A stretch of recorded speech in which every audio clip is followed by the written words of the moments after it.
adalah berapa sih pajak yang dibayar, maka kita akan biasanya fokusnya ke sana ya.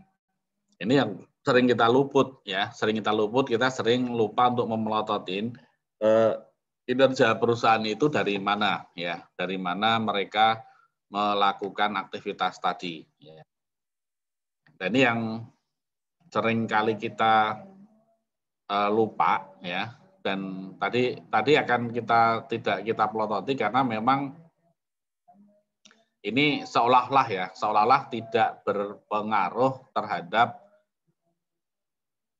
profit ya, seolah-olah tidak berpengaruh terhadap profit. Padahal ini mungkin akan mencerminkan kira-kira aktivitas perusahaan itu seperti apa ya. Kalau di dalam, ini ada contoh ya, di dalam sebuah perusahaan ya, kita tentu sebelum sampai menganalisis sebuah isu ya, sebuah isu di dalam utangnya perusahaan, kembali saya sampaikan, kita akan lihat dulu perusahaan itu dia tadi audit atau tidak, kecil atau besar ya. Biasanya kalau perusahaan kecil ya, perusahaan kecil ini dia tidak mempunyai utang malah ya. Jadi kalau UKM itu malah sehat ya. UKM itu dia akan sehat ya. Jadi dia nggak punya utang atau dia mempunyai utang tapi tidak dicatat ya. Ya, jadi kita dengan mengetahui proses bisnis ini akan tahu dia posisi keuangannya sehat atau tidak. Ya. Contoh kalau utang yang terjadi, tentu ini utang yang terjadi utang di akhir tahun ya, utang di akhir tahun. Kita udah paham utang itu ada utang jangka pendek dan utang jangka panjang ya. Saya tanya Mas Lintang, utang jangka pendek itu biasanya apa Mas? Ya, supaya melek dikit ya. Mas Lintang, utang jangka pendek apa Mas Lintang contohnya? Utang dagang. Utang dagang. Terjadinya seperti apa nih? Proses jurnalnya dulu nih Mas Lintang. Utang dagang itu prosesnya gimana? Jurnalnya kalau pembelian persediaan misalnya untuk akun yang perpetual, inventory terhadap account payable, Pak. Loh kan kamu udah paham PPN, PPN-nya di mana? PPN masukan ada di bagian debit, Pak. Oke, ya. Ya, itu salah satunya utang dagang. Itu logis ya. Jadi kalau perusahaan itu dia perusahaan besar ya, pasti model pembayarannya itu dia melakukan pembelian barang itu pasti dengan kontrak ya. Jadi pembayaran dengan kontrak itu pasti akan ada tagihan. Ya. Jadi barang diterima duluan, kemudian baru pada proses penagihan ya. Penagihan itu maka timbulnya langsung dilakukan jurnal di situ ya. Jadi cash basis sama accrual basis itu menjadi penting ya, menjadi penting. Kalau perusahaan-perusahaan kecil yang sehat di Indonesia itu relatif dia itu cash basis ya. Tapi kalau perusahaan dia melakukan perusahaan besar, pasti sistem itu udah jalan. Aktivitas ya, apakah dia akan melakukan kontrak pembelian barang ya, kontrak pembangunan, bangun gedung misalnya renovasi ya, outsourcing dan sebagainya itu dia pasti dengan kontrak itu ya. Dengan kontrak ya. Nah, dengan kontrak tadi tentu termin pembayarannya atau waktu-waktu pembayarannya ngikutin kontrak yang ada. Ya, nah itu sudah bisa ditebak, maka nanti pasti akan ada status utang di akhir tahun. Ya. Benar yang dikatakan Mas Lintang tadi ya, akan ada seperti itu ya. Kalau yang utang yang lain yang ngasih contoh Mbak Tasya misalnya, tahu ada contoh utang yang lain? Utang jangka pendek. Utang jangka pendek. Jangka panjang apa jangka pendek, Pak? Pendek dulu, yang pendek dulu. Utang pajak. Oke. Utang pajaknya utang pajak apa, Mbak? Gimana? Kenapa bisa timbul utang pajak di akhir tahun? Di akhir bulan atau akhir tahun? Misalkan PPN, Pak, di akhir bulan. Oke, ya. Oke, betul ya. bisa utang, bisa piutang ya Mbak ya. Ya, kalau PPN itu bisa utang, bisa piutang. Jadi dia antara VAT out sama VAT in dimatchingkan. Kalau masih ada utang pajak ya yang akan dibayar setiap akhir bulan berikutnya, maka pasti akan di jurnalnya di situ. Jadi ada posisi utang jangka pendek. Kenapa disebut jangka pendek? Karena dia mempunyai kewajiban yang harus dibayar dalam waktu kurang dari 1 tahun. Nah, tadi utang pajak tadi kan dibayar di masa berikutnya seperti itu ya. Dan ini kalau di sistem perusahaan ya, Anda nanti kalau sudah main di aplikasi ya, itu sudah otomatis mereka ya input ya. Jadi perusahaan-perusahaan itu akan membagi siapa saja yang akan ditugaskan untuk menginput accounting-nya. Ya, accounting-nya akan menginput. Jadi ada dokumen, kemudian dikasih voucher, kemudian diinput. Nah, tadi diinput tadi, kalau misalnya posisi belum terbayarkan, maka akan menjadi status utang tadi. Ya, seperti itu. Ya, benar ya. Jadi utang jangka pendek adalah yang di bawah 1 tahun. Tadi contohnya tadi udah utang dagang, ya. Kemudian yang kedua utang pajak tadi. Mbak Faiza bisa kasih contoh yang lain, Mbak Faiza?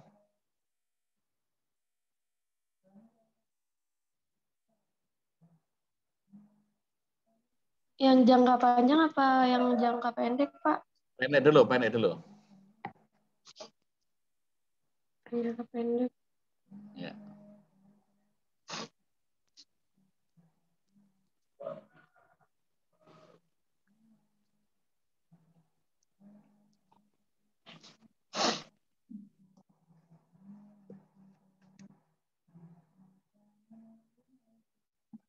Dipikir dulu nggak apa-apa. Kalau utang Ya. dividen, Pak? Utang dividen. Dividen itu di proses bisnisnya gimana dulu? Proses kejadian bagi dividen itu gimana, Mbak? Gimana, Pak? Proses bagi dividen, proses bisnis pembagian dividen itu gimana?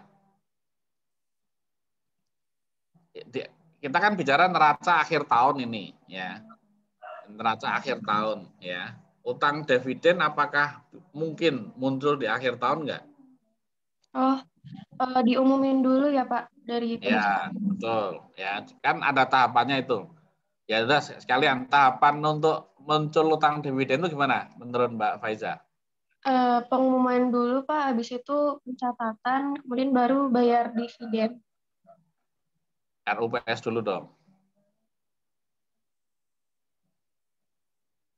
Ya, jadi ada RUPS dulu, ya, kemudian ada RUPS itu nanti akan RUPS itu kita akan bedakan, ya, teman-teman udah paham itu ada perusahaan tertutup, ada perusahaan terbuka, ya. Kalau yang perusahaan tertutup itu dari RUPS sudah bulan itu sudah terutang, ya, terutang dividen. Tapi kalau perusahaan terbuka, maka harus dicek dulu nih siapa pemiliknya. Siapa yang mempunyai sahamnya, maka akan ada recording date, ya, diumumkan setelah RUPS diumumkan siapa pemegang saham per tanggal sekian, tolong pada daftar, tolong pada menginformasikan, ya. Contoh Bank Mandiri pemegang sahamnya ada di seluruh dunia, ya. Maka harus dicek, silakan yang punya dari Singapura pemegang saham Bank Mandiri, silakan yang pemegang saham dari Vietnam untuk membawa surat keterangan domisili, ya. Jadi nanti akan didata di tanggal tertentu tadi, ya. Makanya perlu adanya pengumuman terlebih dahulu, kemudian nanti ada recording date. Nah, recording date itulah saat terutang pajak, karena sudah bisa diketahui itu akan dipotong pajak berapa jenisnya, akan dipotong pajak atau tidak, jenis pajaknya juga sudah tahu, kemudian pasal 26-nya akan mengikuti negara-negara yang menyerahkan SKD tersebut, gitu, ya. Itu salah satunya. Oke, makasih atas ininya konfirmasinya. Kemudian yang untuk liabilities, ya, liabilities jangka panjang, ya. Liabilities atau utang jangka panjang itu memang menjadi hal yang penting, ya, hal yang penting, ya. Mbak Andrea Yola bisa ngasih contoh utang jangka panjang itu gimana? Bonds payable. Gimana, Mbak? Obligasi. Oke, obligasi. Biasanya ditujukannya untuk apa, Mbak? Untuk penerbitan obligasi itu ditujukan untuk siapa? Untuk apa? Untuk menghimpun dana dari perusahaan. Untuk Ya, pasti menghimpun dananya. Biasanya akan ada seperti apa itu? Tujuan obligasi. Silakan dipikirin dulu. Obligasi dicari sumbernya. Penerbitan obligasi itu biasanya untuk apa sih? Ya. Jadi ada tadi kan sudah secara laporan keuangan itu ada utang jangka panjang, utang jangka pendek, dan utang jangka panjang. Ya, utang jangka pendek itu didefinisikannya kurang dari 1 tahun. Ya, jadi nanti di periode berjalan pasti akan terbayarkan, diharapkan gitu. Ya, nah itu tentu akan dimatchingkannya dengan operating assetnya juga. Ya, akan dimatchingkan. Dia mampu nggak sih bayar cash flow? Ya, sempat ada ini terlalu banyak pegawai misalnya. Wah, ternyata gaji pegawai itu udah nggak sanggup misalnya. Ya itu jadi isu besar itu karena apa? Gaji pegawai itu utang jangka pendek. Ya, setiap bulan harus dibayarkan. Ya, tidak terlambat membayar aja itu sudah akan jadi isu perusahaan tidak bagus itu misalnya. Ya. Gimana tadi lanjut ada terkait dengan utang jangka panjang gimana? Obligasi diterbitkan untuk penambahan modal. Mas Torik bisa menambahkan tujuan penerbitan obligasi itu apa kira-kira?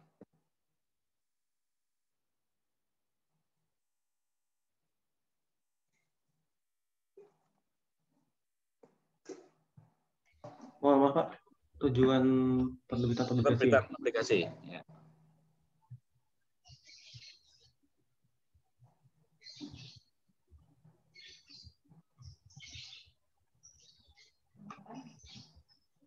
Untuk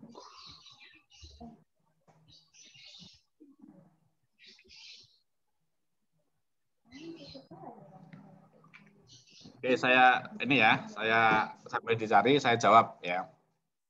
Jadi kalau penerbitan obligasi, kan tentu obligasi itu punya konsekuensi dari sisi utang, ya, dari sisi pembayaran bunga. Kita udah tahu kalau misalnya kekurangan duit, itu dia akan menjual sahamnya atau dia akan melakukan penjualan utang, ya. Kalau misalnya utangnya itu hanya ke teman ya, saya perusahaan saya nggak punya duit, ya udah PT Andi tolong dong aku minjam utang sama kamu. PT Alifa ya, aku PT saya ya, PT Suwardi minjem ke PT Alifa ya, PT Suwardi minjem ke PT Andi, itu masih terbatas. Kenalan saya terbatas ya. PT Suwardi minjem ke PT Amelia, itu kenalannya terbatas ya. Maka akhirnya ya sudah, saya akan menerbitkan obligasi yang segede sekalian. Biar semua orang tahu saya akan melakukan utang ya, melakukan utang ya. Nah, itu yang dari sisi utang itu akhirnya terbitlah obligasi ya. Kalau saham sudah tahu berarti kepemilikan saya akan berkurang dan saham akan dapat dividen ya. Tapi kalau obligasi itu akan dapat bunga ya. Dan itu orang-orang sudah memahami itu ya, memahami. Makanya di Bursa Efek Indonesia itu dia mengelola ya, mencatat lalu lintas utang itu seperti apa. Tentunya lalu lintas utang, lalu lintas saham. Tentunya ada persyaratan-persyaratan khusus ya. Persyaratan-persyaratan khusus untuk orang, untuk sebuah perusahaan itu untuk menerbitkan obligasi ya. Jadi nggak semuanya nggak segampang langsung tidak tercatat dan sebagainya. Maka di bursa itu dicatatkan ya. Jadi di bursa dicatat ya. Nanti minta tolong, kemarin saya ada ngasih penugasan individu nggak ya? ke salah satu teman ya. Kemarin saya ngasih penugasan individu nggak ya? Satu dua orang kemarin kalau nggak salah ada saya kasih tugas individu.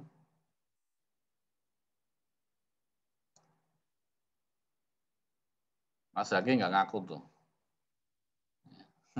Ya, ya jadi terkait pertanyaan saya tadi ya, untuk apa tujuan ya? Tujuan dari equity debt itu apa ya?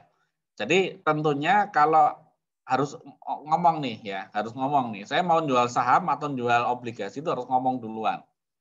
Supaya Mas Zaki percaya PT Suwardi ini akan melakukan apa. Mas Zaki percaya PT Suwardi ini akan bisa membayar bunga ya. Kalau equity biasanya akan di-share-nya ke grupnya dulu itu ya. Akan yang melakukan grupnya dulu ya. Tapi kalau obligasi silakan siapa saja, karena apa? Dia tidak punya, dia bebas akan melakukan apapun ya. Dan itu tujuannya adalah tujuan jangka panjang ya. Tujuan jangka panjang ya. Sifatnya tujuan jangka panjang itu contoh akan membangun pabrik ya, atau yang kasus yang saya sampaikan kemarin bangun jalan tol ya. PT Hutama Karya dia ngutang ya, dia ngutang kepada dia nerbitan obligasi ya. Untuk apa? Saya mau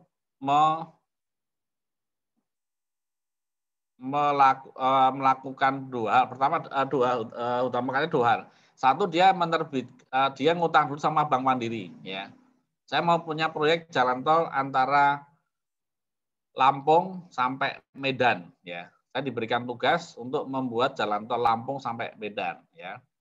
Kira-kira kalau membuat jalan tol itu dia akan pekerjaannya jangka panjang. Kalau hanya mengerjakan ya, saya mengerjakan jalan tol dalam waktu 5 tahun 10 tahun selesai ya. Itu bagi Hutama Karya gampang. Utang yang ada biasanya utang-utang jangka pendek. Dia harus beli aspal, beli beton, ya. Dia harus membereskan lahan.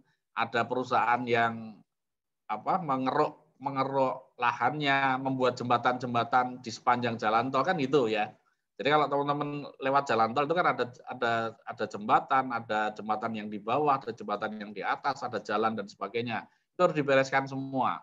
Dan itu sifatnya adalah jangka pendek semua itu. Ya, jangka pendeknya itu di bawah 5 tahun. Jadi harus dibayar. Nah, itu cukup biasanya dia melakukan aktivitas dengan ngutang biasa saja.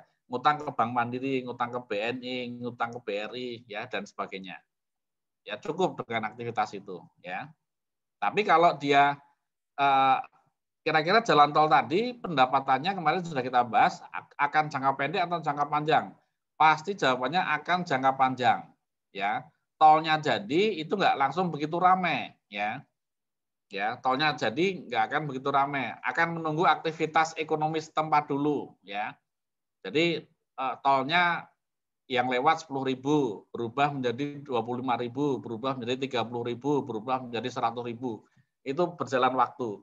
Maka konsesi tol itu butuh 30 tahun, 40 tahun misalnya.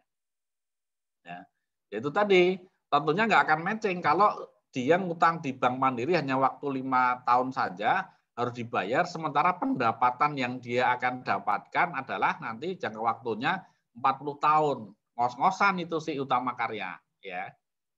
Hutama Karya harusnya apa? Harusnya dia kerjanya membangun jalan tol saja. Begitu 5 tahun selesai, dijual jalan tol tadi. Kemana? Ke Jasa Marga kan itu.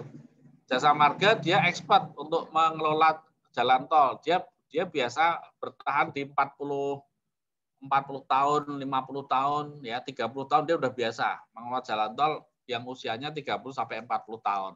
Kalau Hutama Karya kerjaannya dia adalah hanya membangun saja. Ya, jadi dia cukup utang ini saja, utang kepada Bank Mandiri saja si Hutama Karya.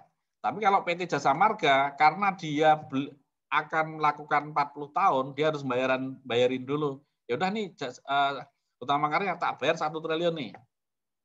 Tapi dia akan ngomong kepada para pembelinya obligasinya si Jasa Marga tadi, ini loh duit saya nanti akan pulih 30 tahun, 40 tahun lagi. Ya, dia akan hitung di situ. Ya. Jadi dari situ kita sudah bisa tahu ya, kalau di level jangka di bawah 5 tahunan, utama karya dan sebagainya, waskita karya itu akan sanggup itu. Nah kemarin sampai ada isu itu tagihan-tagihan ke utama karya itu dipending semua jangka pendeknya. Karena apa? Ternyata tolnya itu belum bisa dijual sama dia. Ya, tolnya itu belum bisa dijual. Waskita karya itu belum bisa menjual jalan tol. Ya. Sementara dia utang jangka pendeknya sudah 10 triliunan, 20 triliunan. Ya. Itu yang terjadi, ya. Maka tentunya kalau sampai itu terjadi, performanya akan salah satu contohnya seperti ini, ya. Jadi kalau Anda dihadapkan pada contoh yang di slide ini, ya. Kalau model utangnya 5.745, saya minta tanggapan nanti siapa ya? Mbak Anggita deh, Mbak Anggita sama Mbak Amelia. Terhadap slide ini gimana dulu nih? Ya, Mbak Anggita, Mbak Amelia. Kalau melihat sekilas, apakah kita akan melakukan investasi ke perusahaan ini atau tidak? Silakan Mbak Anggita, Mbak Amelia untuk mengamati slide ini. Kemudian Anda posisi sebagai investor, ya, mau menanamkan saham atau ngutangin perusahaan ini atau enggak?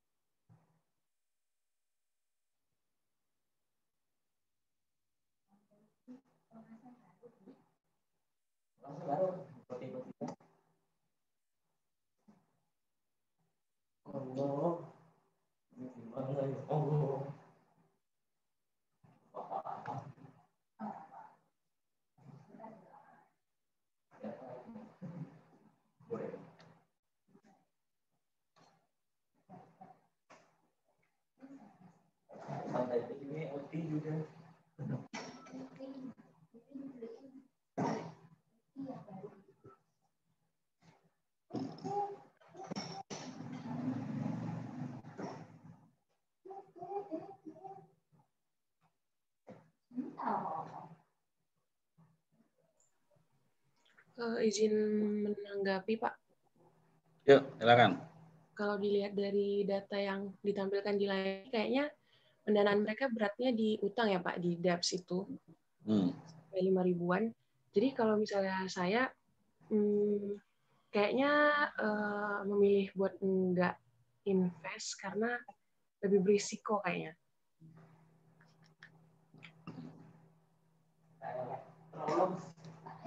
Komentar satu lagi, silakan. Mohon koreksinya Pak kalau misalnya agak salah. Kalau menurut saya juga saya setuju sama Gita tadi berarti utang. Terus kalau kita lihat dari aset sama utangnya itu gedean di utangnya, jadi mungkin nanti untuk pelunasan utangnya itu agak sulit ya Pak. Ya. Oke ya. Saya terima kasih ya. Jadi view-nya mayoritas tadi Mbak dijawab karena utang jangka pendeknya terlalu gede, maka itu tidak menjadi resiko, ya resikonya tinggi ya. Ya jadi kalau dengan teori-teori yang kemarin di pertemuan pertama sampai ketiga kita bahas, memang itu akan kelihatan ya, akan kelihatan akan ada resiko yang ada di dalam perusahaan ini ya. Saya mencoba memberikan view yang lain ya, Jadi kemarin belum kita bahas kalau nggak salah ya. Jadi waktu saya menyusun PMK Debt Equity Ratio ya, PMK DER yang 2015 dulu ya, itu saya baru tergugah ya. Baru tergugah ternyata ada perspektif lain terhadap utang. Sorry sebelum ke lanjut, ada yang pernah ke luar negeri? Jalan-jalan ke luar negeri? Ada? Silahkan siapa yang pernah ke luar negeri?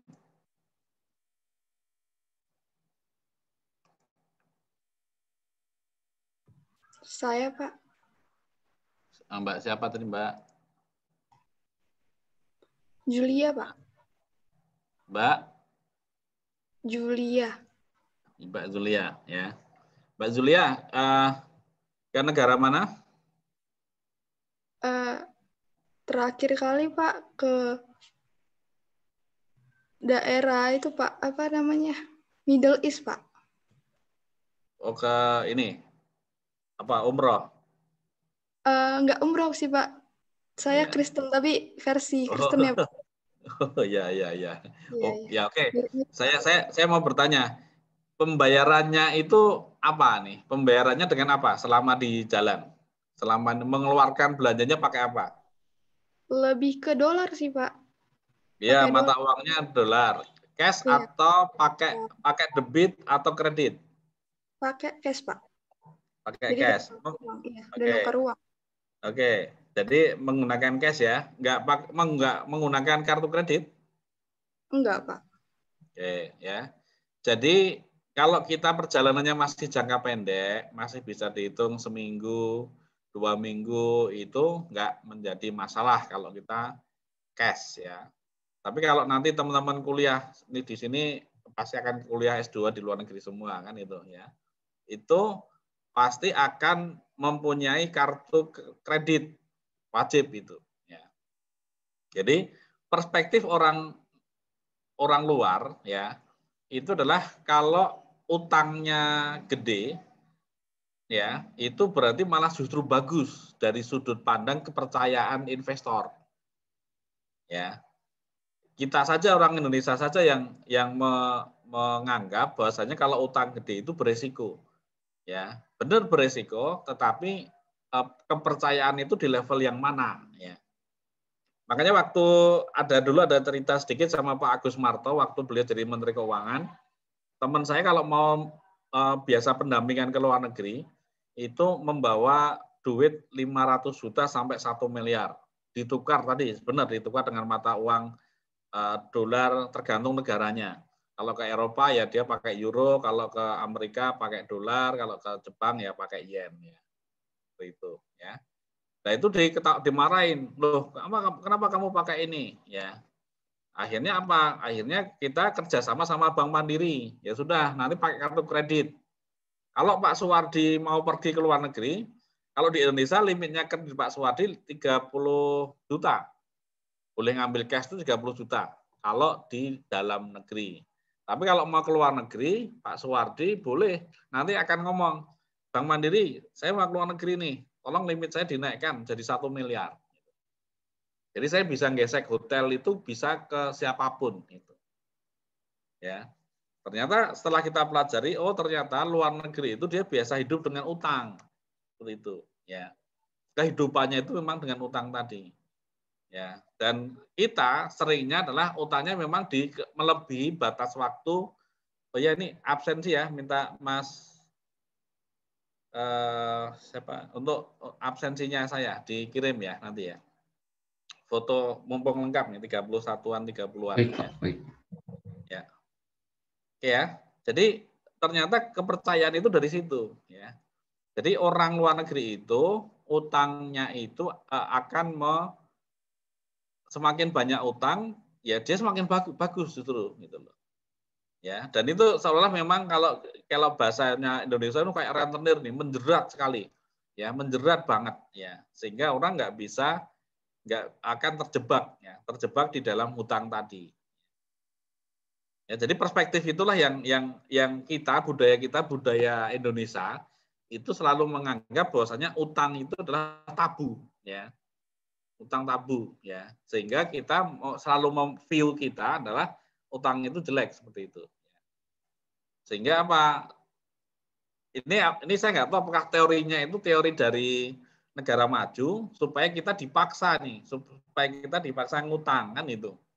Nah, kan bisa juga teorinya. Wah kita udah hidup di hidup enak nggak ada utang ya. Tapi dikasih teori ini.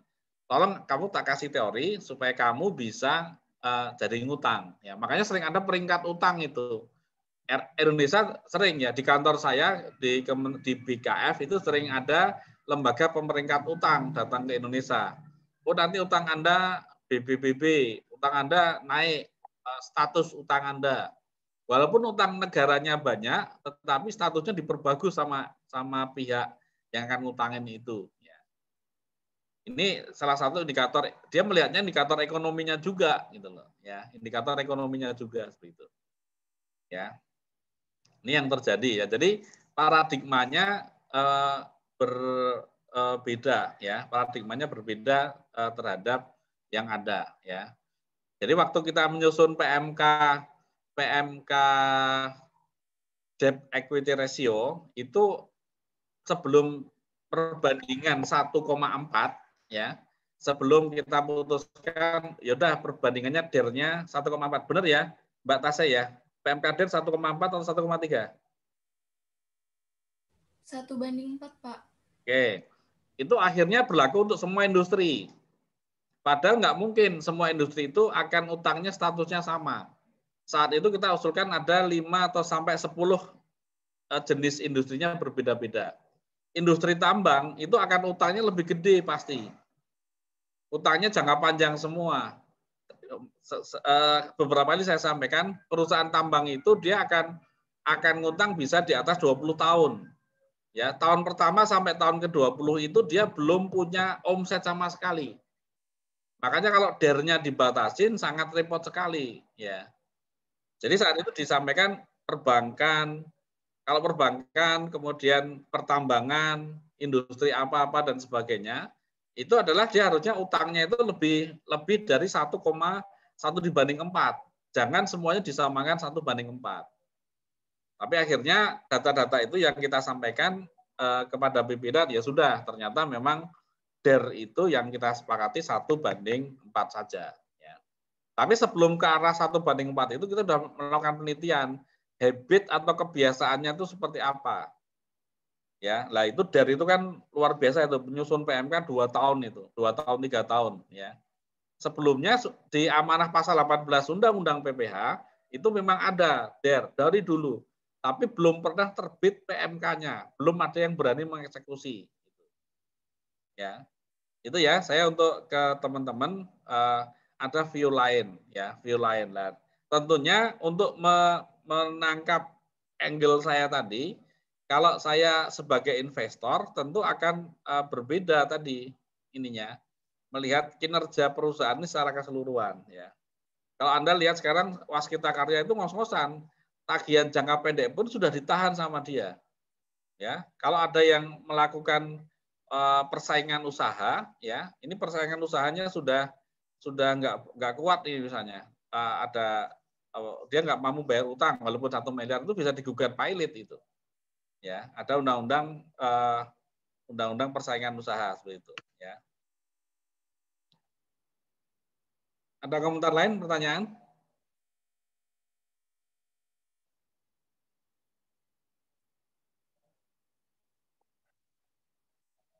Ya, kemudian untuk yang disajikan di sini ya, saya mungkin hanya bahas beberapa slide saja ya, tapi ini semoga bisa mewakili nuansa kebatinan teman-teman untuk memperdalam tentang bagaimana kita membiayai sebuah perusahaan ya. Jadi kalau Mbak Sarah bilang ini utang nih, utang ya, utang kan nggak keren ya, pembiayaan ya. Mbak Sarah punya motor apa? Mio ya. Itu ngutang enggak, ini leasing. Wah, keren ya. Padahal ngutang juga kan itu, tapi dibahasakan leasing ya. Ini apa nih, kalau beli kulkas kredit itu wajar ya, Mbak Clementine, ini beli kulkas kredit, wah nggak keren itu. Saya nggak melakukan utang kok, saya pembiayaan ya. Makanya bahasa halus orang untuk supaya duitnya berputar. Karena apa? Negara maju itu adalah dia harus merubah. Misalnya saya kadang jengkel juga, ini keren, pinter mereka, karena negara maju yang ngakalinnya negara berkembang itu pinter dia. Jangan kata-katanya utang, itu bahasa tabu misalnya. Maka dia ganti ke financing ya, pembiayaan gitu ya. Seperti itu ya. Ini seperti itu ya. Ini yang kita perlu istilahnya perlu jadi perhatian kita ya. Termasuk kita juga model-model pendanaan syariah ya. dana syariah itu banyak banget di Timur Tengah atau di Eropa yang belum termanfaatkan, ya. Justru negara Filipina, negara Malaysia, Singapura itu sudah memanfaatkan dana syariah juga, ya. Nah, kita belum ke arah sana, ya, belum ke arah sana, ya. Sudah infrastrukturnya sudah dipenuhi, tapi belum bisa, ya. Ini kalau ada tadi sudah dibahas tentang klasifikasi utang itu apa saja, ya. Ada yang current liabilities, ada yang non current liabilities, ada yang jangka pendek, ada yang jangka panjang, ya. Di analyzing liabilities itu apa ya? Ya.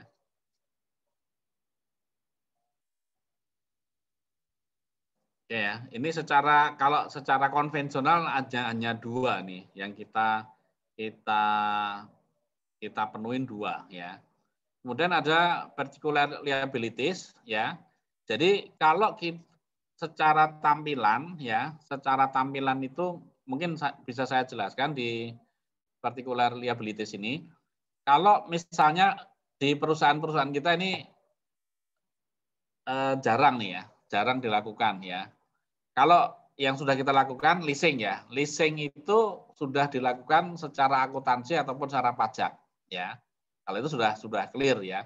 Leasing itu akan memperbaiki performance, ya, performance laporan keuangan, ya. Jadi dia sehat, ya. Ada ada tiga keputusan, ya, tiga keputusan kalau sebuah perusahaan, ya.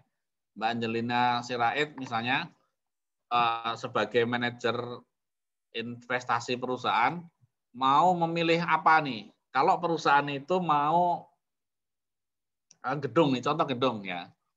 Ini saya perusahaan baru nih. Apakah saya akan menyewa gedung 4 lantai untuk kantor saya, lantai 1 sampai 4, ya. Atau saya membeli gedung, ya. Atau saya akan melakukan leasing misalnya, ya. Jadi sewa, beli, atau sewa beli tadi, ya. Jadi bisa rent biasa setiap tahun diperbarui, ya, atau setiap periode diperbarui, atau melakukan pembelian aktiva, ya, atau dia melakukan leasing saja, ya. Tentunya ada konsekuensinya, ya. Kalau saya menyewa biasa, ya, maka nggak akan masuk di sini. Dia akan masuk current liability saja, akan masuk utang jangka pendek saja, ya. Tapi kalau dia melakukan pembelian, ya, pembelian bangunan, ya, tentu itu bisa saja utangnya kayak KPR rumah lah, ya, bisa 10 tahun, 20 tahun dan sebagainya. Nah, itu perusahaan juga masih mikir-mikir. Kira-kira kalau saya membeli bangunan itu akan berdampaknya apa di perusahaan, ya. Untuk keren-kerenan atau tidak misalnya. Ya, untuk keren-kerenan atau tidak. Kalau perusahaannya contoh perusahaan bank, ya. Kalau perbankan itu maka dia bertarung di Jalan Sudirman Tamrin misalnya. Karena untuk apa? Gengsi di sana. Ya. Kalau sudah kantor pusat di mana? Jalan Sudirman. Wah, makanya orang-orang perbankan pun akhirnya sama. Kalau di komplek perumahan di mana komplek perumahannya nggak mau yang pakai indah-indah gitu, ya. Jurangmangu Indah itu nggak ada orang bank gitu, ya. Karena dulu di PJM itu disettingnya untuk satpam itu. Satpamnya orang BI itu loh, ya. Jadi nggak untuk parkir mobil aja nggak masuk, ya. Jadi kalau mobil parkir mundur di komplek PJM itu nggak bisa masuk gitu. Ya, karena di settingnya nggak akan punya mobil, itu ceritanya, ya. Kalau kenapa di PJMI rumah-rumah lamanya itu nggak bisa untuk masuk mobil secara full nggak bisa masuk, ya. Ya, jadi orang perbankan pun juga sama, dia hidupnya pun juga sama. Kalau kerja di bank dia nggak boleh di komplek perumahan yang pegawainya pun nggak boleh tinggal di komplek perumahan yang rendahan istilahnya. Harusnya bolehnya yang di komplek-komplek keren kan itu, ya. Ya, jadi perusahaan tentu punya image sendiri bagaimana dia mengelola isu tersebut, ya. Jadi kalau leasing tadi sudah kita sampaikan, ya. Ini keputusan. Kalau dia membeli tentu akan ada depresiasi, akan ada pemeliharaan, ada ada biaya-biaya lain yang timbul dari aktivitas itu. Tapi kalau dia sewa selesai, wah saya nggak cocok nih, perusahaan saya nggak cocok di Sudirman, saya milih ke TB Simatupang misalnya. Dulu perusahaan-perusahaan tambang itu banyaknya ada di Rasuna Said. Ya. Banyak perusahaan tambang itu muncul di Rasuna Said, kemudian berpindah mereka ke TB Simatupang. Jadi dari Pasar Minggu sampai ke Lebak Bulus ya. Itu kan banyak tanah kosong hanya dibikin gedung-gedung dan itu banyak sekali perusahaan tambang.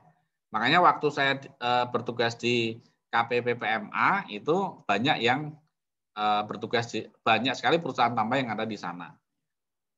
Itu sama ya, itu dia memilih aktivitasnya tadi. Dia mau dampaknya akan kepada laporan keuangan tadi. Ini ada post retirement benefit ya. Ini biasanya terkait dengan garansi ya. Kayak Pak Purna jual lah ya. Jadi kalau Mbak Alifa beli kulkas itu ada garansinya, beli handphone ada garansinya. Itu ada jurnalnya itu ya. Jadi nanti ada garansi 1 tahun, ada garansi 2 tahun, ya, garansi seumur hidup misalnya. Maksudnya garansi seumur hidup sepanjang handphonenya hidup, gitu ya, bukan seumur hidup kita. Itu kan orang sering menganggap ini garansi seumur hidup ya, wah, berarti kayak seumur hidup kita. Seumur hidupnya handphone, maksudnya handphone ya 2 tahun 3 tahun udah nggak hidup lagi kan itu. Apalagi dipakai untuk kuliah, untuk Zoom terus ya rusak lah kan itu ya. Jadi dia punya barangnya udah terjual tapi masih punya utang ya. Ini yang termasuk juga contingent liabilities sama komitmen ya. Kalau ada kasus di pengadilan misalnya, kasus ada di pengadilan itu dia harus menjurnalnya seperti apa nih ya. Ya, sedang ada sengketa ya, sengketa kepemilikan ya, sengketa merek misalnya. Perusahaan harus melakukan kegiatan pencatatan juga. Kira-kira bayar pengacaranya seberapa besar nih? Kira-kira akan menimbulkan kewajiban perusahaan seberapa banyak? Nah, itu diatur di particular liabilities ini, ya. Dan ini seperti seolah-olah rekayasa lah, bukan rekayasa. Kalau tadi yang leasing tadi kan seolah rekayasa, tapi itu dimungkinkan untuk dilakukan seperti itu, ya. Kemudian yang berikutnya off balance sheet financing ya. Ini kita kalau melakukan pembentukan anak perusahaan ya. Jadi ada special purpose entities ya yang ada di perusahaan, dan ini perusahaan holding itu biasanya akan melakukan ini ya. Dia akan melakukan aktivitas-aktivitas yang kira-kira bisa kayak perusahaan dummy ya. Nah, ini di dalam prakteknya ini sudah terendus lah ya, terendus di dalam bagaimana rekayasa keuangannya ya. Tapi ini biasa ini di luar negeri, dan ini biasa dipakai untuk bagaimana salah satunya mengakalin pajak ya. Salah satunya untuk mengakalin pajak. Kemudian yang berikutnya shareholder equity ya. Jadi ini kita udah paham ya. Jadi modal itu mau di seberapa besarkan ya. Contoh Bank Mandiri itu dia sekarang 40% sahamnya dijual di bursa ya. Bank BRI juga sama 40%-nya di bursa, Bank BNI juga sama 40% di bursa ya. Telkom juga sama ya. Dan pemerintah masih mayoritas ya. Tapi kalau kayak Indosat itu pemerintah hanya 20% ya. Maka untuk Indosat itu untuk mengganti direksi nggak bisa punya kewenangan ya. Ada komisaris dari Kementerian Keuangan yang ditaruh di Indosat, tetapi tidak bisa melakukan eksekusi. Paling nggak komisaris atau satu direksi tapi direksi SDM misalnya. Jadi nggak punya kewenangan lebih lanjut ke detail ke operasional ya, karena kepemilikannya hanya 20% di Indosat tadi. Kalau BRI Mandiri pemerintah masih bisa, direksinya siapapun diganti nggak masalah ya. Jadi dia pendanaannya itu sudah dari modal itu. Ya, oke. teori saya sudah seperti ini. Nanti sambil kita melanjutkan materi, saya akan minta kemarin 3 orang ya, 3 orang saya tugaskan untuk mempresentasikan. Kemarin 2 Pak, mohon maaf. 2 orang waktunya ya.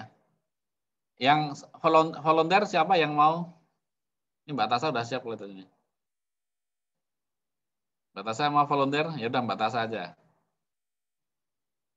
Yang 2 itu sebenarnya satunya Tasya Pak.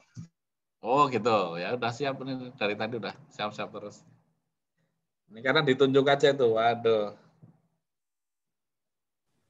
Silakan Mbak Tasya. Ini ya Pak. Ya.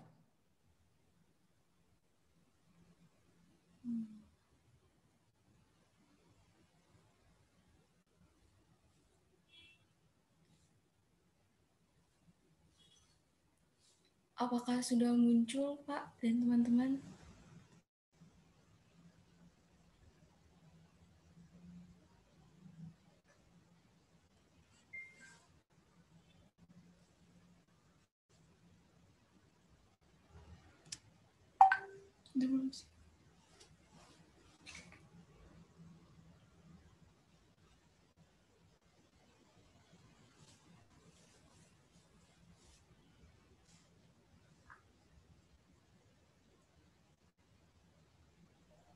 Silakan diomongin aja Mbak, yang sudah dikerjakan Mbak Tasya ini.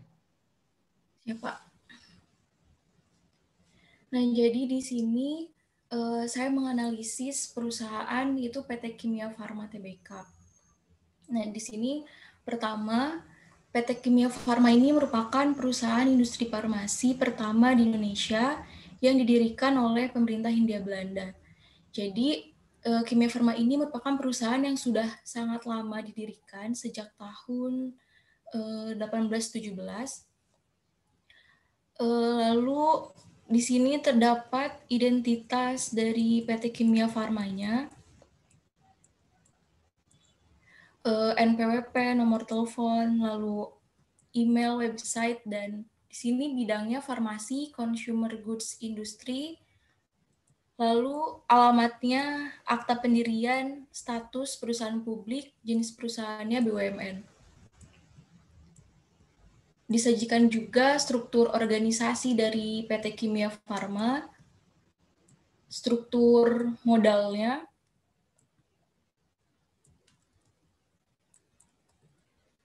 lalu jajaran komisaris dan direksi, lalu produk-produk yang diproduksi oleh PT Kimia Farma,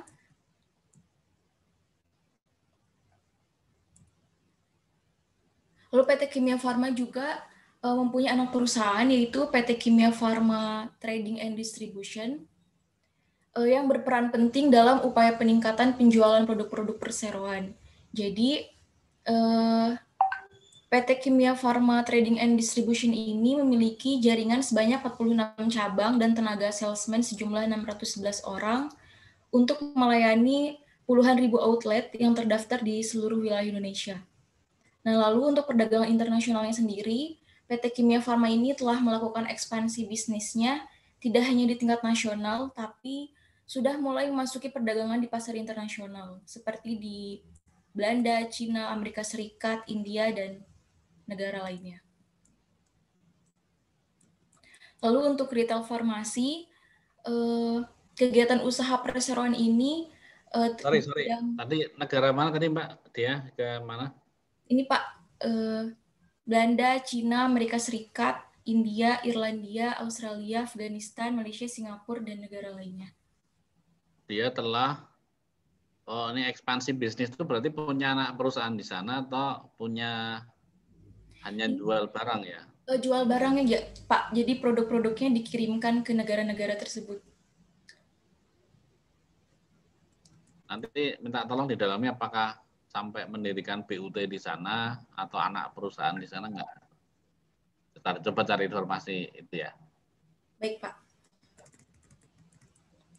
Lalu untuk pabriknya sendiri. Jadi di setiap pabrik ini berbeda fasilitas produksinya. Jadi produk-produk yang dihasilkan di setiap pabrik itu berbeda. Dan di sini Kimia Farma ini memiliki 5 fasilitas produksi yang tersebar di 6 kota Indonesia. Nah, yang pertama, fasilitas produksi yang ada di Jakarta, ini tuh Kimia Farma memproduksi obat golongan narkotika dan ARV. Lalu untuk fasilitas produksi di Bandung, memproduksi obat tradisional Indonesia. Untuk fasilitas produksi yang ada di Semarang, memproduksi minyak jarak, edible oils, dan kosmetika. Lalu untuk di Jawa Timur, memproduksi sediaan kapsul lunak, salep atau krim tablet. Lalu untuk yang di Medan, itu obat dalam sediaan tablet, krim, dan kapsul sama dengan yang di Jawa Timur. Dan untuk fasilitas produksi yang di Denpasar, itu memproduksi alat diagnostik rapid test. Nah, ini untuk analisa industrinya, data-data permanen PT Kimia Farma. Lalu dilanjutkan ke analisis bisnis dan strateginya. Nah, untuk yang pertama, dianalisis mengenai pesaing PT Kimia Farma. Di sini saya mengambil 2 pesaing terkuat PT Kimia Farma, yaitu PT Bio Farma dan PT Kalbe Farma. Nah, mengapa PT Bio Farma ini menjadi pesaing terkuat PT Kimia Farma? Karena pertama, Bio Farma ini merupakan BUMN yang memproduksi vaksin dan antisera. Lalu sudah lebih dari 130 negara yang telah menggunakan produk-produk Bio Farma, terutama negara-negara berkembang. Lalu produksi vaksin Bio Farma sendiri telah memenuhi standar yang telah ditetapkan oleh BPOM dan WHO. Lalu dengan kapasitas produksi lebih dari 3,2 miliar dosis per tahun, Bio Farma juga telah memenuhi kebutuhan vaksin nasional dan kebutuhan vaksin dunia melalui WHO dan UNICEF. Tetapi di sini bisa diminimalisir faktor-faktor yang membuat Bio Farma ini menjadi pesaing terkuat Kimia Farma, di mana fakta membuktikan bahwa PT Kimia Farma ini akan bersinergi dengan PT Bio Farma untuk mendirikan perusahaan patungan vial dan ampul, sinergi penjualan vaksin, layanan vaksinasi, dan lab mikrobiologi, serta kerjasama marketing dan distribusi. Lalu untuk pesaing terkuat yang kedua, itu PT Kalbe Farma, di mana ini merupakan perusahaan farmasi terbesar di Asia Tenggara. Tetapi ini juga bisa diminimalisir karena saat pandemi saham Kimia Farma ini sedikit lebih unggul dari PT Kalbe Farma yang relatif turun dibandingkan dengan perusahaan-perusahaan farmasi lainnya. Yang pertama, Kalbe Farma sendiri merupakan perusahaan swasta dan belum bisa mengimpor vaksin untuk tahun 2021, dan juga faktor pemasaran dari produk Kalbe Farma itu di bawah strategi pemasarannya di bawah PT Kimia Farma. Lalu selanjutnya, strategi dari PT Kimia Farma atas pesaing-pesaing tersebut. Yang pertama, melakukan perluasan pasar, lalu sudah terdapat 46 cabang trading dan distribusi, serta 45.000 gerai apotik yang tersebar di seluruh Indonesia. Lalu Kimia Farma juga menghadirkan fasilitas kesehatan yang lengkap seperti apotik, klinik, dan laboratorium klinik. Nah, jadi selain ancaman dari pesaing-pesaing yang ada di Indonesia, Kimia Farma juga mempunyai ancaman dari pesaing baru, yaitu di industri luar negeri. Karena biasanya industri asing ini memiliki keunggulan yang lebih komparatif dalam hal teknologi, pendanaan untuk modal kerja, lalu harga yang lebih murah, produk yang lebih unggul, dan strategi pemasaran kepada konsumen.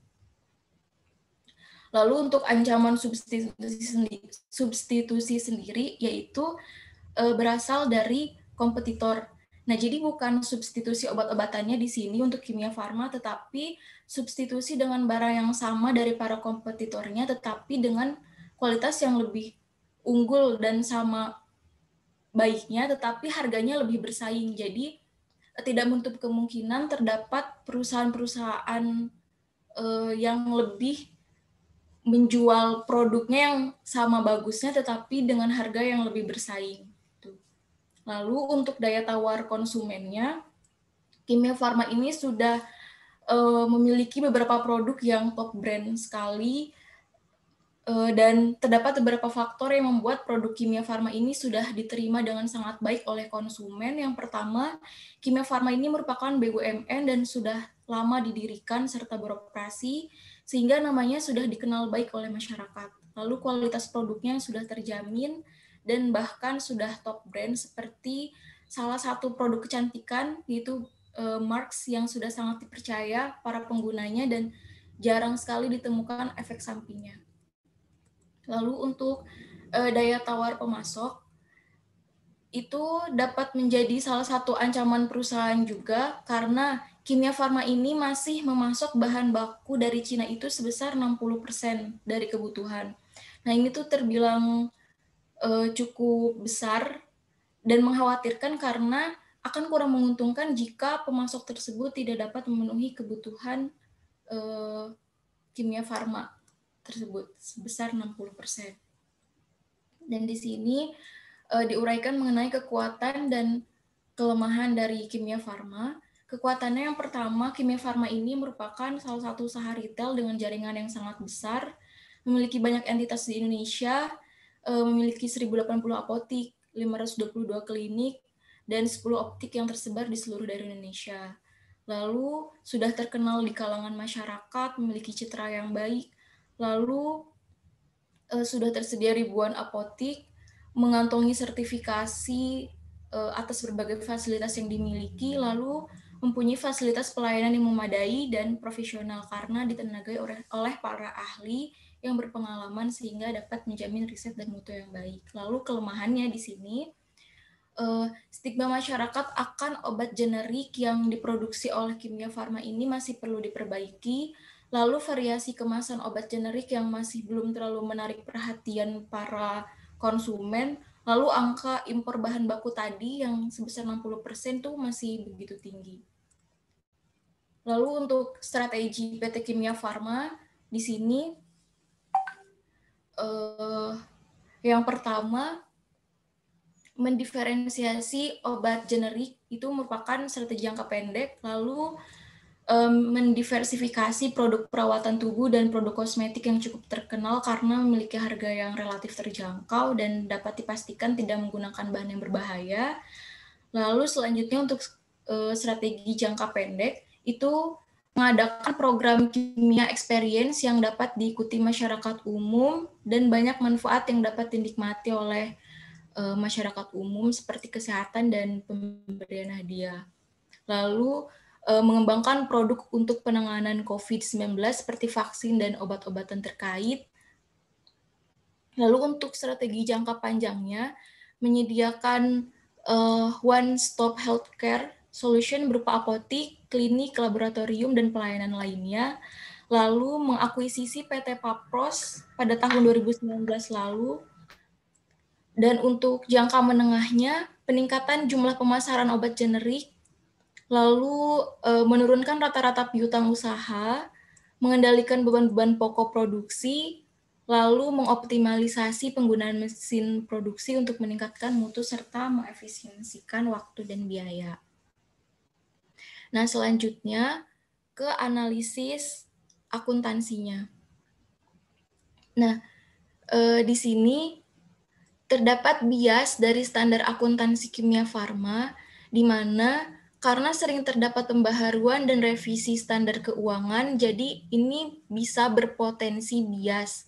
Jadi, bias yang ada ini dapat menyebabkan manajemen Kimia Farma ini memanipulasi laporan keuangan sesuai dengan kondisi yang diinginkannya. Misalkan, contohnya, biaya riset dan pengembangan saat pandemi COVID. Lalu, untuk mengurangi beban pajaknya juga, perusahaan akan membebankan biaya riset ini sebagai beban di tahun berjalan. Lalu untuk kesalahan estimasi terkait estimasi piutang yang tak tertagih di masa pandemi yang begitu meningkat, untuk menghindari kerugian lebih besar akibat estimasi yang berbeda jauh dengan hasilnya, Kimia Farma ini harus membuat estimasi yang tepat agar tidak terjadi kesalahan estimasi.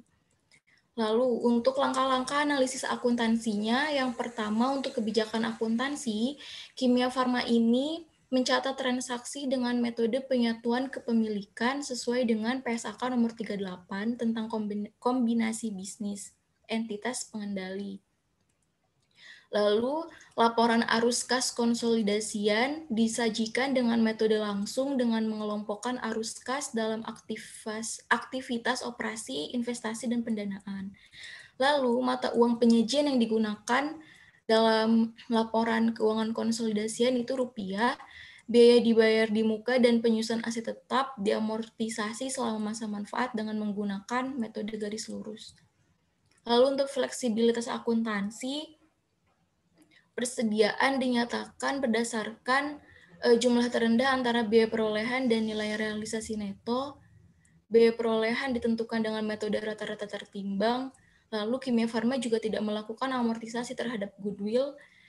Dan imbalan pasca kerja seperti pensiun pada laporan keuangan 2019 itu dihitung berdasarkan Undang-Undang Ketenagakerjaan. Lalu kombinasi bisnis dicatat dengan metode akuisisi, dan laporan keuangan Kimia Farma disajikan berdasarkan asumsi kelangsungan usaha serta atas dasar akrual, kecuali laporan arus kas konsolidasian. Lalu untuk strategi akuntansinya, penjualan barang ini diakui pada saat terjadinya perpindahan kepemilikan atas barang kepada pelanggan, yaitu pada saat penyerahan barang atau dalam hal barang disimpan di gudang grup atas permintaan pelanggan pada saat diterbitkannya faktur.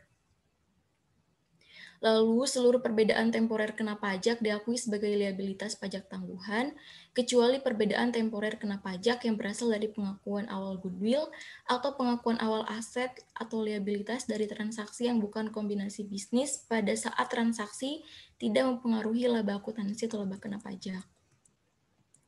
Lalu untuk kualitas pengungkapan catatan di laporan keuangannya ini telah disajikan sesuai dengan peraturan yang berlaku dan cukup jelas. Lalu terdapat beberapa potensi red flags di mana KF ini sudah secara konsisten melaporkan jumlah laba dalam tahun berjalan lebih besar dibandingkan dengan arus kas bersih dari aktivitas operasi. Nah, di mana jadi terdapat gap yang cukup besar dan sangat material antara dua akun tersebut. Nah, arus kas bersih dilaporkan bersaldo negatif, tetapi laba tahun berjalannya sebesar 15.890 sekian. Ini bisa disebabkan oleh penggunaan metode akrual dalam transaksi yang dilakukan Kimia Farma.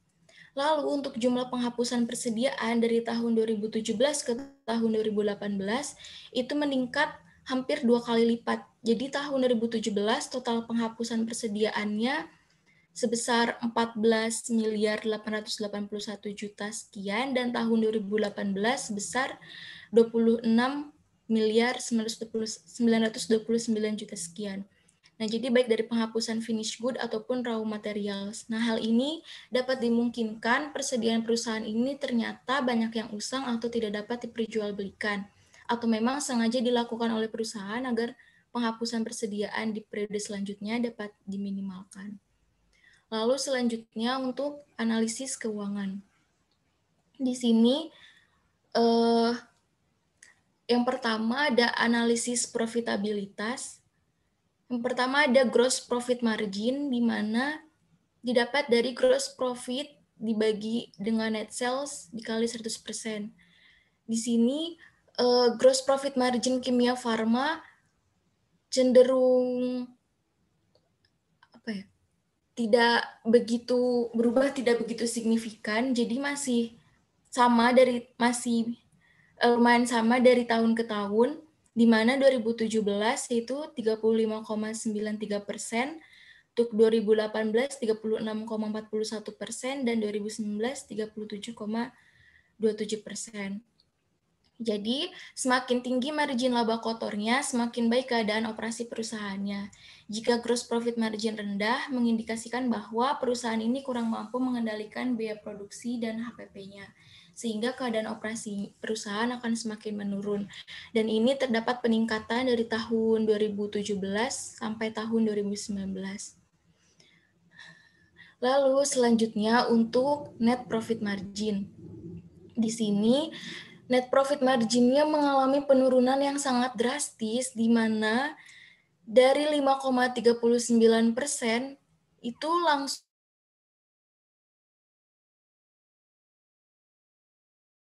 ke net sales-nya meningkat di tahun 2019, tetapi net income-nya di tahun 2019 hanya sebesar 15 miliar 890 juta. Ini sangat menurun dari tahun 2018. Jadi untuk NPM suatu perusahaan yang kecil ini mengindikasikan bahwa pengeluaran biaya operasional dari perusahaan ini cukup buruk gitu. Lalu untuk selanjutnya cash flow margin di sini bahkan di tahun 2019 Kimia Farma ini memiliki cash flow margin-nya itu minus. Jadi sangat turun dari tahun sebelumnya, di mana dari 3,46% ke minus 19,72%.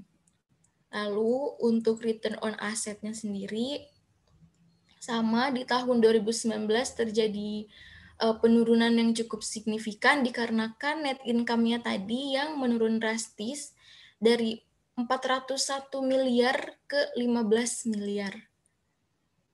Selanjutnya untuk return on sales, itu dari 2017 mengalami peningkatan di tahun 2018, tetapi turun kembali di tahun 2019.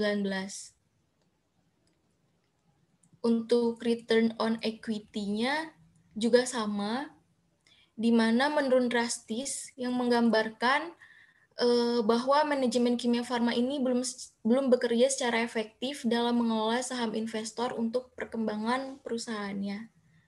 Lalu selanjutnya untuk return on investment di sini net sales dikurang investment dibagi investment dikali 100%. Nah, dan ini mengalami penurunan juga di tahun 2019.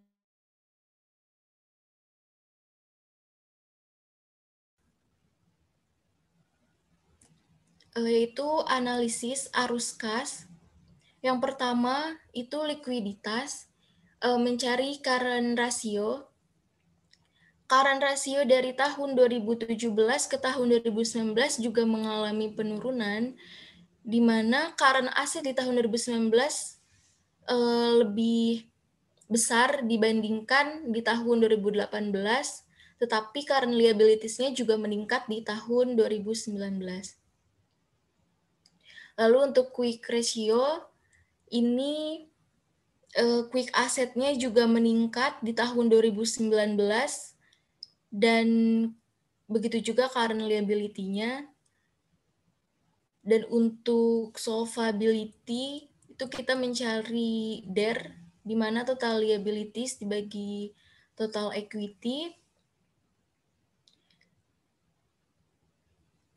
Lalu debt to asset, liability dibagi aset, dan ini mengalami kenaikan di tahun 2017 ke tahun 2018 dan menurun kembali di tahun 2019.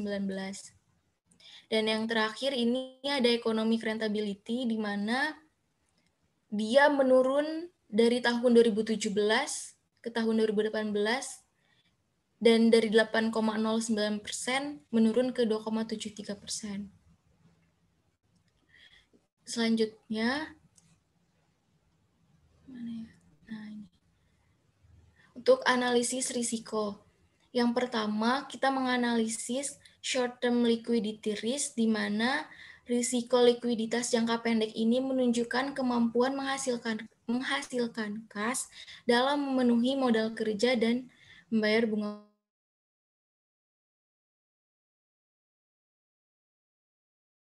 Nah, jadi PT Kimia Farma ini memiliki risiko yang cukup tinggi di tahun 2019 karena current ratio dan quick ratio ini bernilai kurang dari 1. Walaupun rata-rata current ratio itu lebih dari 1, tetapi rata-rata current ratio untuk 3 tahun rata-rata quick ratio untuk 3 tahun ini kurang dari 1, yaitu hanya 0,83. Dan ini harus menjadi perhatian perusahaan terhadap risiko likuiditas jangka pendek. Lalu untuk long term solvency risk-nya, ini kita menganalisis DER-nya di mana risiko solvabilitas jangka panjang ini untuk mengukur kemampuan jangka panjang untuk menghasilkan kas dalam memaksimalkan kapasitas dan melunasi pokok utang. Nah, ini sebenarnya keuangan yang saat ini ditunjukkan dengan DER yang kurang dari 1 atau kurang dari 100%. Jadi semakin tinggi DER menunjukkan komposisi jumlah kewajiban lebih besar dibandingkan dengan jumlah seluruh modal bersih yang dimilikinya. Sehingga mengakibatkan beban perusahaan terhadap pihak luar juga besar. Nah, meningkatnya beban kewajiban terhadap pihak luar menunjukkan bahwa sumber modal perusahaan ini sangat tergantung dari pihak luar. Apabila perusahaan tidak dapat mengelola hutangnya dengan baik, akan berdampak buruk terhadap kondisi kesehatan keuangan perusahaan. Nah, jadi dilihat dari analisis DER-nya, Kimia Farma ini termasuk ke dalam perusahaan yang berisiko tinggi.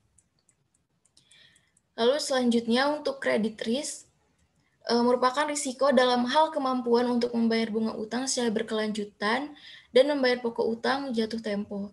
Nah, dilihat dari risiko likuiditas jangka pendek dan risiko solvabilitas jangka panjang, Kimia Farma memang memiliki risiko yang cukup besar, kan tetapi dapat dimaksimalkan dengan kemampuan operasionalnya yang cukup baik, sehingga masih dapat dimaksimalkan untuk mengoptimalkan pendapatan labanya. Dan yang terakhir di sini, dilakukan analisis terhadap risiko kebangkrutan. Ini menggunakan Altman Z-score, yaitu ini rumusnya 1,2 T1, di mana T1 itu modal dibagi aset total, T2 return earning dibagi aset total, lalu T3 EBIT dibagi aset total, T4 nilai pasar ekuitas bagi utang total, dan T5 penjualan bagi aset total. Nah, di sini ketika sudah dihitung di tahun 2017 sampai 2019, ternyata di tahun 2017 ini Z-score-nya 2,001, di mana 2,01 ini termasuk ke dalam perusahaan yang memungkinkan mengalami financial distress untuk 2 tahun ke depan. Dan benar, ternyata di tahun 2018 dan tahun 2019-nya, Z-score yang didapat itu di sini, di mana berpotensi kuat mengalami kebangkrutan untuk PT Kimia Farma. Nah, dan yang terakhir untuk analisis prospektifnya, jumlah penjualan neto yang dilakukan Kimia Farma ini di tahun 2019 mengalami peningkatan sebesar 26% dari tahun sebelumnya. Akan tetapi, laba netonya yang dihasilkan 2019 ini menurun cukup drastis dari tahun sebelumnya. Dan itu berdampak pada penurunan net profit.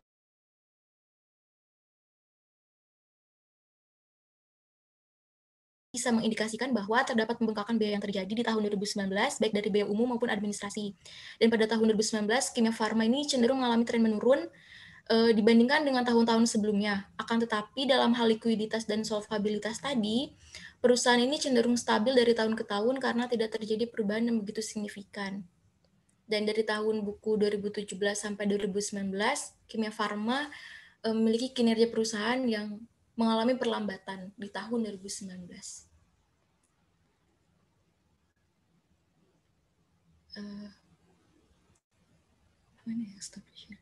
Nah, sekian Pak presentasi dari saya.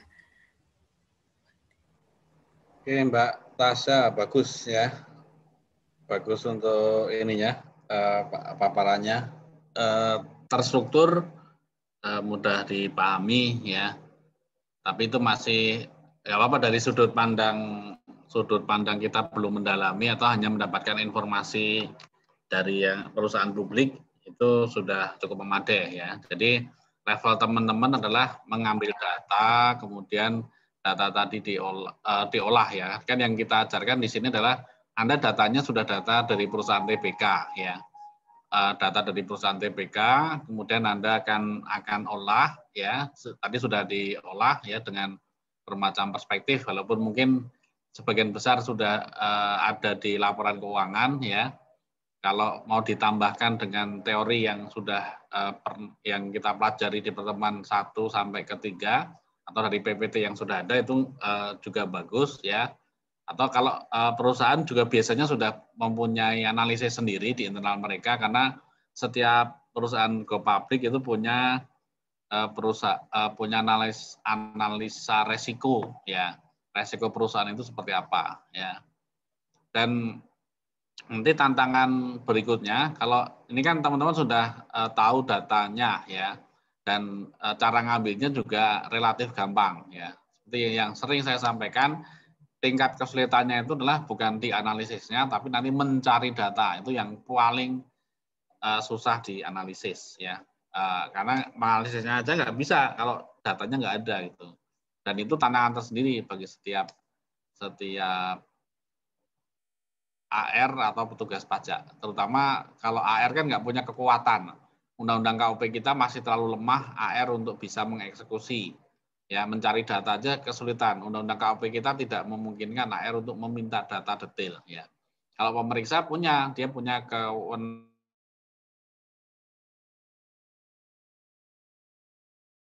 KUP. Ya, AR itu di Undang-Undang KUP nggak dikenal. Ya, siapa itu AR? Kalau jurusita pajak dikenal di dalam Undang-Undang Penagihan Pajak dengan Surat Paksa, ada namanya. Tapi AR itu siapa gitu loh, itu nggak dikenal ya. Makanya di revisi Undang-Undang KUP seharusnya nama AR itu dimunculkan ya. Supaya termasuk kewenangannya apa, hak-hak dengan wajib pajak apa. Sehingga tidak ada bias, tidak ada dispute, tidak ada sengketa ya, tidak ada data yang diolah itu akan seperti apa.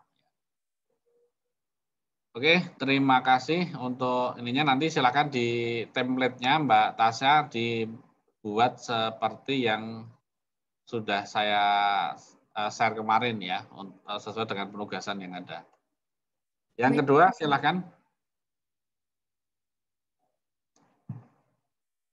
Siapa Mas Pran yang kedua? Yang sudah siap katanya. Kemarin saya Pak, tapi izin ini pakai HP Pak, mikrofon laptopnya rusak. Oh ya. Mbak Di, saya punya laptop lebih, mau saya kirimin. Boleh, boleh.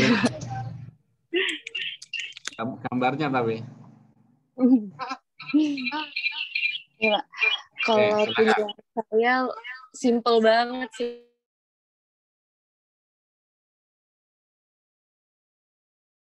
Nanti baru dikonversi ke template yang dikirim sama Bapak. Ini saya cuman yang poin-poin pentingnya aja, Pak. Nanti pas di makalah baru saya lengkapi, Pak. Jadi secara umumnya, profil wajib pajaknya saya mengambil PT Kabel Indo Murni Tbk dengan NPWP 01102705405400.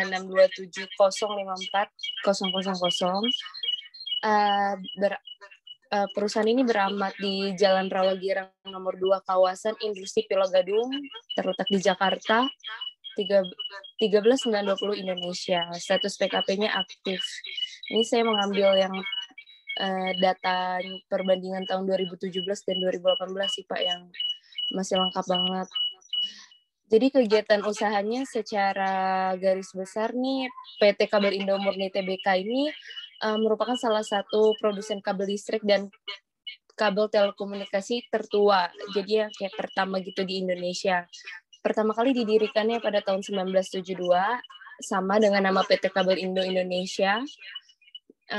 Saat itu Kabel Indo ini termasuk perusahaan penanaman modal asing PMA yang kemudian pada tahun 79 berubah menjadi perusahaan penanaman modal dalam negeri atau PMDN. Lalu berubah lagi menjadi PT Kabel Indo Murni pada tanggal 11 Oktober 1979 sampai sekarang, dan menjadi perusahaan publik yang tercatat di Bursa Efek Indonesia sejak tahun 1992. Nah, PT Kabel Indo Murni ini menjalankan kegiatan usaha di bidang manufaktur, khususnya produksi kabel. Tadi yang kabel listrik dan kabel telekomunikasi. Seperti perusahaan-perusahaan pada bidang industri pada umumnya, perusahaan PT Kabel Indo ini difokuskan pembuatan kabel-kabel untuk telekomunikasi seperti bagian-bagian yang tidak bisa dipisahkan juga seperti kawat-kawat, biasa, kawat kendaraan bermotor atau otomotif, kawat berlapis email yang kotak-kotak sambung atau join boxes, kawat-kawat pengawasan, cubicles, dan lain-lain. Nah, bahan baku utama yang digunakan oleh perusahaan PT Kabel Indo Indonesia ini adalah tembaga murni dan aluminium, di mana pemakaian tembaga ini pada tahun 2018 sebesar 6.737 metrik ton pada tahun 2018 dan ini maksudnya 2017 dan pemakaian 18 dan pemakaian aluminiumnya sebesar 3.260 metrik ton di tahun 2018. Jadi dua bahan utamanya itu adalah tembaga dan aluminium. Nah, pelanggan utamanya ini seperti yang kita ketahui kan ini kabel listrik. Jadi pelanggan utamanya yaitu perusahaan listrik negara atau PLN dan sektor swasta terutama yang bergerak di bidang konstruksi. Di sini ada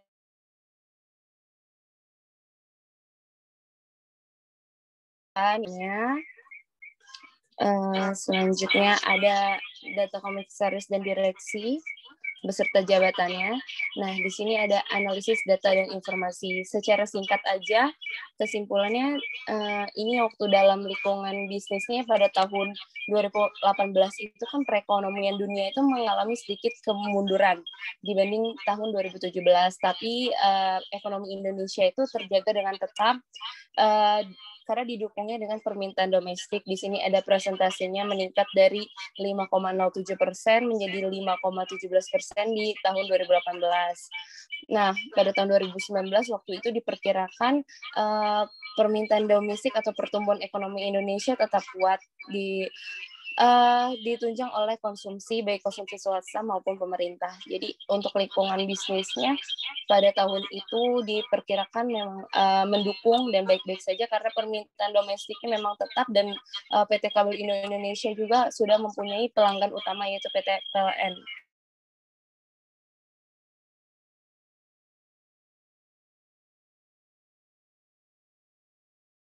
Kebijakan strategi seperti penanganan pengadaan bahan baku utama yang lebih baik dan efisiensi di segala bidang. Nah, hal tersebut, strategi bisnis ini dapat meningkatkan rasio laba kotor terhadap penjualannya.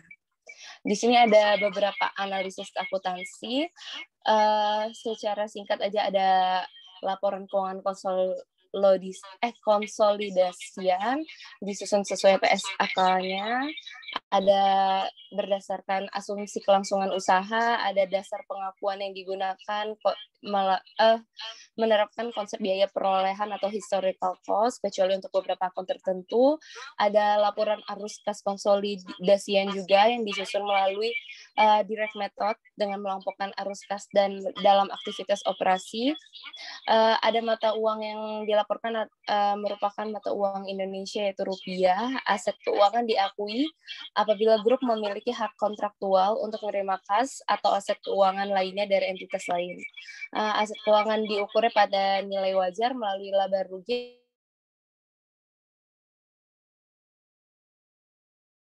dipetakan berdasarkan biaya perolehan atau nilai realisasi neto, dipilih mana yang lebih rendah, dan aset dinyatakan sebesar biaya perolehan. Namun setelahnya diukur pada biaya dikurangi akumulasi aset yang awalnya berdasarkan model biaya berubah menjadi model revaluasi.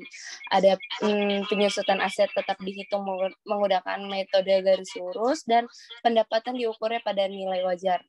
Pembayaran yang diterima dan beban diakui sesuai manfaatnya pada tahun yang bersangkutan. Ada analisis keuangannya, ini udah dianalisis. Ada yang kenaikan penjualan bersih sebesar 2,3%, laba kotor naik. Jadi setiap akun-akun atau seperti yang laba kotor, laba bersih, jumlah aset ini udah dianalisis.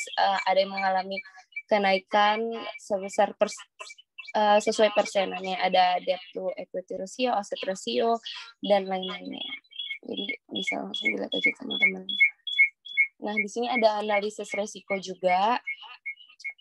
Ada beberapa resiko seperti resiko atas musnahnya persediaan barang, resiko operasional, resiko pasar, resiko kredit, resiko likuiditas dengan penjelasannya seperti tertera seperti ini. Misalnya kalau operasional itu perusahaan tidak dapat memproduksi produk sesuai dengan permintaan pelanggan. Kalau risiko pasar ya udah perusahaannya melakukan transaksi bisnis dalam beberapa mata uang asing. Terus ada tidak memiliki kebijakan lindung atas nilai atas mata uang asing. Terus ada risiko kredit. Misalnya kita mengkreditkan barang, terus lawan transaksinya gagal memenuhi liabilitasnya dan menyebabkan grup mengalami kerugian atau kebangkrutan lebih parahnya. Terus ada yang risiko likuiditas, di mana grup mengalami kesulitan dalam memperoleh dana guna memenuhi komitmennya atas liabilitas keuangan yang jatuh tempo dalam waktu singkat untuk biaya modal kerja dan belanja modal. Nah, di sini ada data-datanya. Seperti biasa ini ada laporan posisi keuangan konsolidasian atau consolidated statement of financial position-nya sampai bawah. Cuman dari data-datanya. Ada yang statement profit or loss, ini yang laba rugi. Ada perubahan ekuitas juga di sini datanya. Terus yang terakhir ada arus kas, laporan arus kas. Terus di sini ada dibuat rasio gross profit margin, operational profit margin dari tahun 2017 ke 2018 seperti biasa. Ada penjualan bersih, HPP laba kotor, ada gross profit margin yang diperoleh dari laba kotor dan HPP perbandingannya, ada biaya usaha lainnya, ada laba usaha, ada laba bersih, neto komersial, ada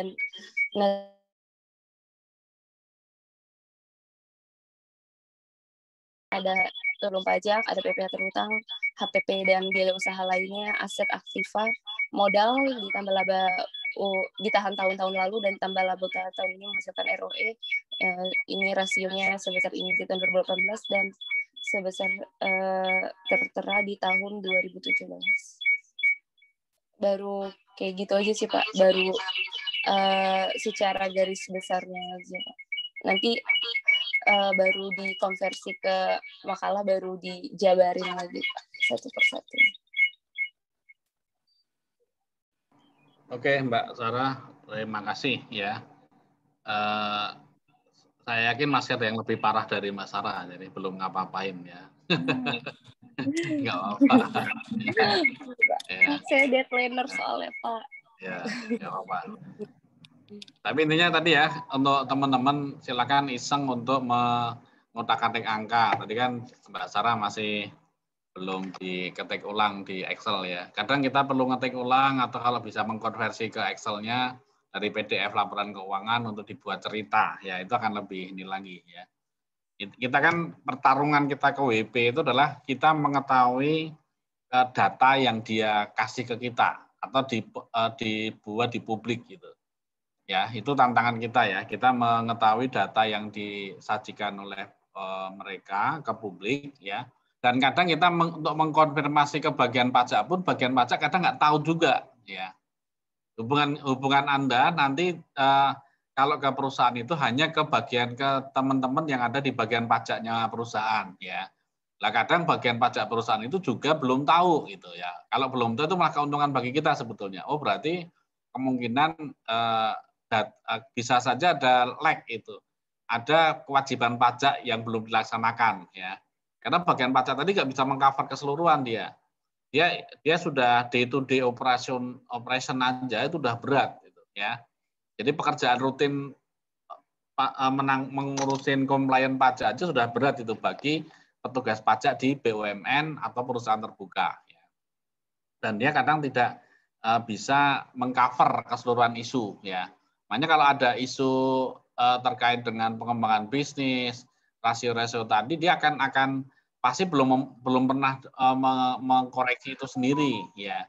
Belum pernah melakukan analisis itu sendiri sehingga perlu kita perdalam lagi ya, perlu kita tanyakan lagi ke mereka gitu ya. Makasih Mbak Sarah ini atas paparannya.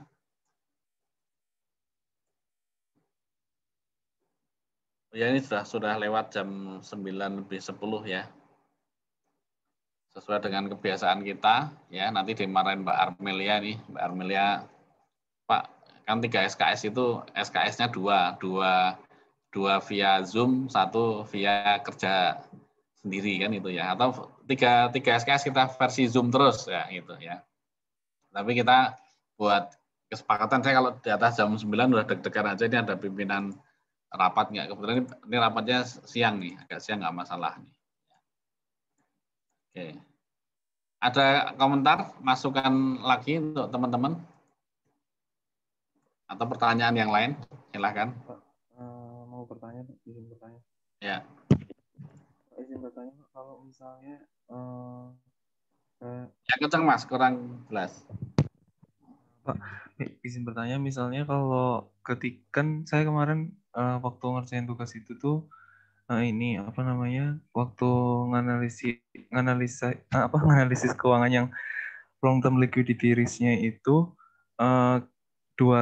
satu rasio itu menunjukkan angka yang bagus gitu Pak, tapi 2 rasio yang lainnya itu menunjukkan angka yang jelek. Kayak kan saya pakainya buat yang long term tuh pakai debt ratio sama time interest earn. Nah itu yang bagus cuma yang DER-nya doang. Itu bisa nggak Pak kita tarik kesimpulannya itu, maksudnya lebih utama mana dari 3 rasio itu, atau misalnya kayak yang tadi kan yang time interest earn sama yang debt ratio-nya lebih bagus, yang lebih jelek, apa jadinya kesimpulannya cenderung ke arah jelek atau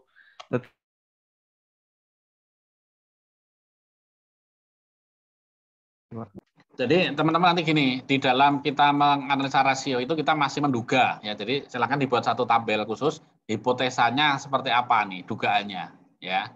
Jadi kita hanya bisa menduga-duga nih, karena itu data itu kan masih harus kita konfirmasi lagi ya. Jadi kita menduga ada apa nih di sini tadi. Oh kalau DER-nya misalnya, oh DER sudah sesuai di bawah perbandingan 1:4 misalnya. Oh berarti seluruh biaya itu bisa dibebankan sebagai biaya. Tapi mungkin kasih catatan juga, oh perlu didalami kembali apakah memang seluruh utang itu digunakan untuk kegiatan yang objek pajak tidak final atau tidak, kan itu aja.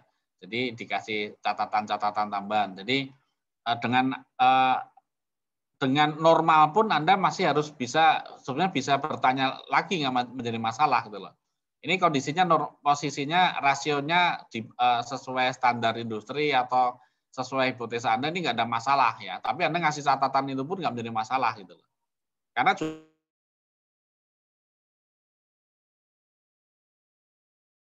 saya kadang dengan permainan rasio itu kadang saya kepengen menjebak orang gitu ya. Ini si Mas Rizal ini bisa saya jebak nggak? Saya kasih hal yang lemah. Sengaja sistem saya buat lemah di beberapa titik supaya Mas Rizal terjebak ke sana, fokusnya ke sana gitu loh ya.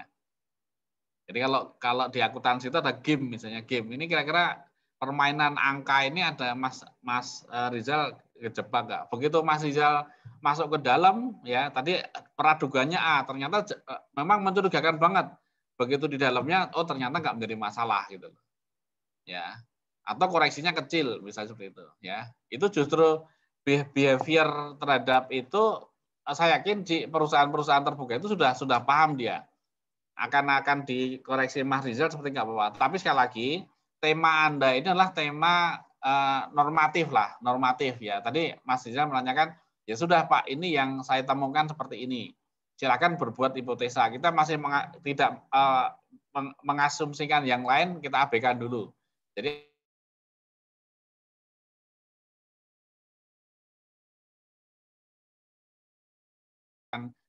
pendapat kita itu nggak menjadi masalah ya. Jadi apa yang ada di benak teman-teman sekalian silakan dituangkan di dalam satu row atau satu pendapat. Ini nggak wajar, ini nggak masalah, dituangkan aja. Karena dengan pertanyaan itu akan timbul keinginan untuk mencari data kembali gitu ya. Gitu ya Mas. Jadi levelnya Mas Rizal dan teman-teman adalah memperbanyak pertanyaan terhadap analisa tadi gitu. Ya, dan itulah nanti dari pertanyaan 10 ternyata hipotesa kita benarnya 3, ya nggak masalah. Yang 7 ternyata bisa terbantahkan, nggak masalah. Berarti kita masih ada temuan 3 ini. Temuan 3 udah alhamdulillah itu. Ya. Karena kalau perusahaan terbuka, mohon maaf, kemampuan kita di DJP untuk menganalisa detail itu adalah masih kalah sama perusahaan itu sendiri ya. Dia menggaji orang khusus untuk membuat, bahkan di perusahaan-perusahaan yang PMA itu ada rekayasa keuangan itu sudah ada. Dia sudah punya mesinnya. Ini kan masih pakai Excel dan sebagainya, ya. Tapi dalam praktek mereka sangat jago sekali, ya. Sudah punya jebakan-jebakan tertentu yang akan diberikan kepada kita. Gitu ya, Mas Rizal ya. Baik, Pak. Terima kasih, Pak. Oke, ada yang lain?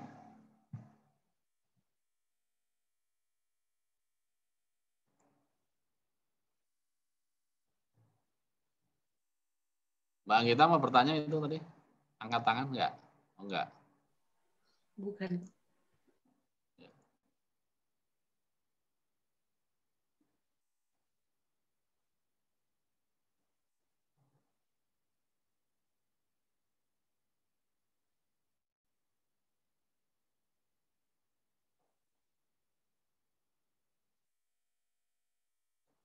Oke, kalau nggak ada, kita akhiri kuliah kita. Silakan waktu yang tersisa dipakai untuk menyusun tugas yang ada. Oh ya, yang ada, pekan depan kita kuis ya. Kuis pertemuan 1, 2, dan 3 ya. Dari dosen koordinator ngasih bahan kuis.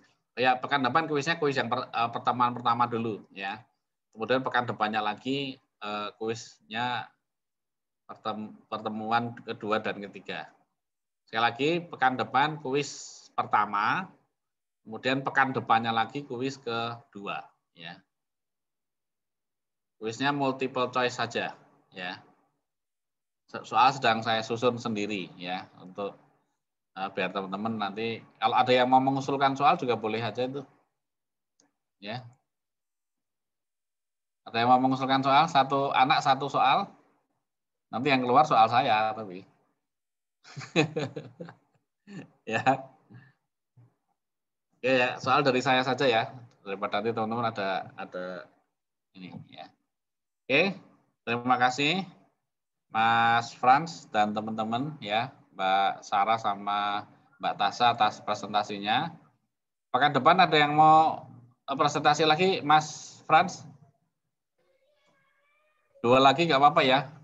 Tapi yang disajikan adalah besok fokus ke rasio saja, ya. 2 orang menyajikan fokus ke rasio. Kalau izin Pak. Ya, gimana? Kalau yang presentasi tetap ikut kuis Pak. Kuisnya nanti waktunya beda kok. Saya kasih waktu khusus. Baik. Ya. Jadi kuisnya nanti misalnya kayak ini udah selesai waktu ya, kita kuis ada waktu kuis setengah jam 10 atau 10 menit atau 1 detik ya. Mau yang mana? Yang 1 detik selesai, yang 10 menit atau yang setengah jam atau tanpa batas. Nah, kalau tanpa batas nanti jawabannya sama semua.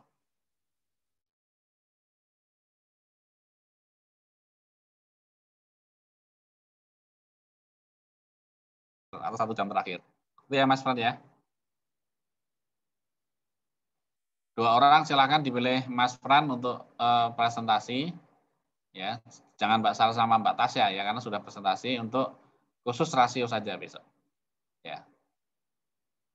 Oke, terima kasih. Kalau ada kurang mohon maaf. Assalamualaikum warahmatullahi wabarakatuh. Waalaikumsalam warahmatullahi wabarakatuh. Terima kasih Pak. Terima kasih Pak. Terima kasih Pak. Terima kasih Pak.